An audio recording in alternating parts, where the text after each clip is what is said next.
कभी आप राजनीति में आएंगे? कभी नहीं। बहुत अच्छे नेता बनेंगे आप। कुछ विशेष अनुरोध मतलब जो बातें हैं जो ध्यान में रखी जानी चाहिए, जैसे ये तो बातें हैं जैसे मुंबई की स्ट्रक्चर के बारे में या फिर इंटरटेनमेंट के फील्ड के टैक्स के बारे में कुछ आपकी पर्सनल बात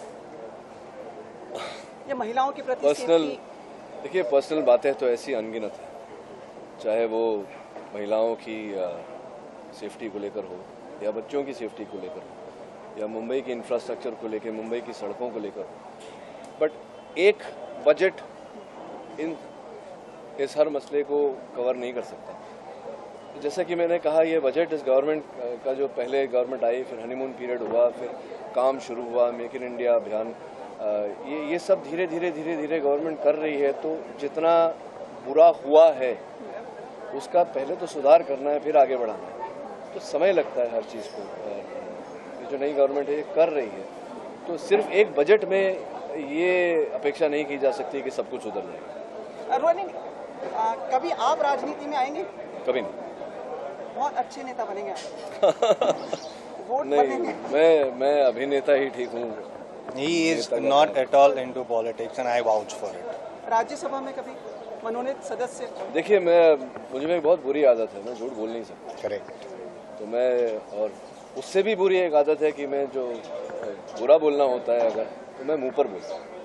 तो मुझे नहीं लगता कि मुझे दूर से कोई टिकट देगा। अच्छा, दूसरा इस शो को कंटिन्यू, और ये आप जो पूछ रहे हैं उसके उत्तर में मैं ये भी कहूँगा कि समाज की सेवा करने के लिए नेता बनना आवश्यक है। बहुत बता दिया चारों तरफ, बजा तो भाई। रोहिणी जी, ये शो आप करते रहेंगे और अगर मान लो जैसे ईश्वर ना करे कि आप इस शो से दूर जाएं, अगर जाएंगे तो उसका उत्तरदायित्व कौन संभालेगा? देखिए, ये शो मुझे नहीं लगता कि मैं इससे कभी दूर जाऊंगा। भगवान न करे कि इस शो से कभी दूर जाना पड़े, कि ऐसी परिस्थिति कभी बने। लेकिन दो उत्तरदायी हैं यहाँ, देखिए मेरे अगल बगल में। तो no Ronit Roy, no Adaalat, period. No Ronit Roy, no Adaalat. ये तो इनका बड़प्पन है। जल्दी जाने जाएंगे जिस तरह से एज ए एडवोकेट सारे केसेस सॉल्व करते हैं, प्लस उसमें डिटेक्टिव की तरफ भी नजर आते हैं। आप कितना खुद को एंजॉय करते हैं इस पूरे के?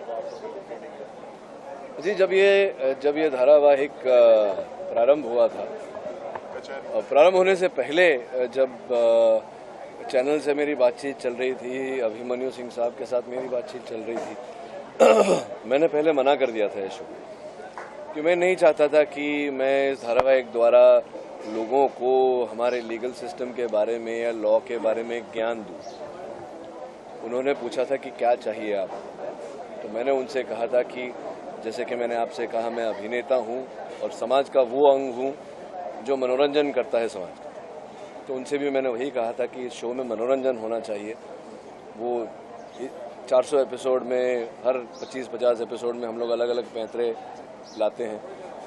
तो ऑब्वियस सी बात है कि हम पैंतरे लाते हैं तो करते हुए हम तो एंजॉय करते ही हैं, और ये आशा करते हैं कि हमारे जो दर्शक हैं, जो 4 वर्षों से हमारे साथ जुड़ी हुई है, वो भी एंजॉय करें।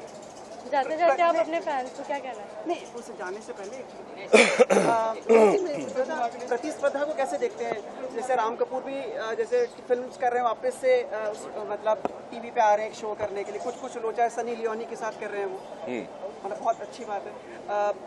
आप प्रतिस्पर्धा को देखते हैं, लाइक इस मुकाम पे आपको लगता है कि like is there any competition for you?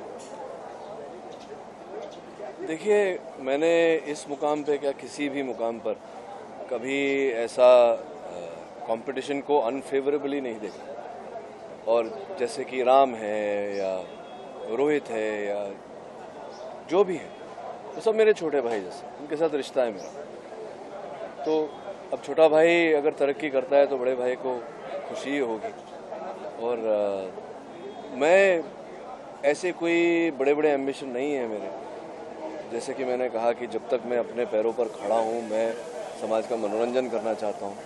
और बहुत जगह है यहाँ लोगों के पास, बहुत सारी प्रोग्रामिंग हो रही है। मैं तो कहता हूँ कि एक्टर कम है यहाँ। अभी हम लोग अगर और आए तो हम लोग खुले दिल से और खुले हाथों से उनका स्वागत करें। The beautiful girl wants to ask you something. हाँ जी मैडम। जाते जाते आप फैंस को क्या कहना चाहेंगे? जाते जाते मैं अपने फैंस से वही कहना चाहता हूँ जो अभी 5 मिनट पहले कहा था कि 400 एपिसोड हम लोग पूरे कर चुके हैं। इसका कारण आप लोग हैं और बहुत बहुत धन्यवाद, आपका आभार मानते हैं। और हमेशा की तरह यही कहूँगा कि आप और आपका परिवार स्वस्थ रहे, सुरक्षित रहे, खुश रहे, प्रसन्न रहे। Thank you so much.